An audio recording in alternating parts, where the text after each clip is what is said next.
The last time Palestinians voted in a legislative election, Facebook and Twitter were months away from being launched globally. The year was 2006. They couldn't have known then they would spend the next 15 years with a divided government and no chance to elect a new one. 15 years without an election, and we're facing a miserable situation. As a mother, I wish it will happen and things change for the better. An election for the Palestinian Legislative Council is scheduled for May. But already there is widespread expectation Palestinians won't be rushing to a polling station. These elections are only for renewing the legitimacy of Palestinian leaders and to continue to rely on foreign aid. But in the long term, it will not serve the Palestinian people. Israel has yet to approve voting in East Jerusalem. Fatah has splintered.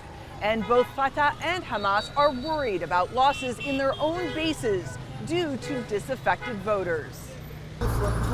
Professor Mahaimer Abu Saida says recent polls show Hamas would be lucky to get 25% of the vote in Gaza, but it might be able to get a bigger share in the West Bank, where people are fed up with the Palestinian Authority.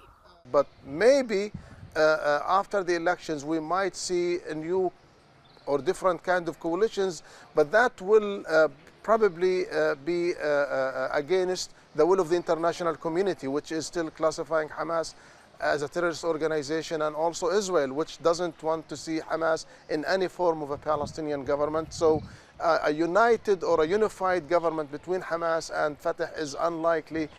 Hamas spokesman Fawzi Barhoum says the organization is pushing for the election to take place as scheduled, and that Palestinians are primarily frustrated by the Israeli occupation, not their leaders. The world and the international community should help us choose our leader and to take our rights back. We should be living in a good situation like all the human beings in this region. A generation of Palestinians has come of age, living with a divided government and no way of changing it at the ballot box. The question people are asking is, will this year mark a long overdue change? Natasha, Ghoneim, Jazeera, Gaza.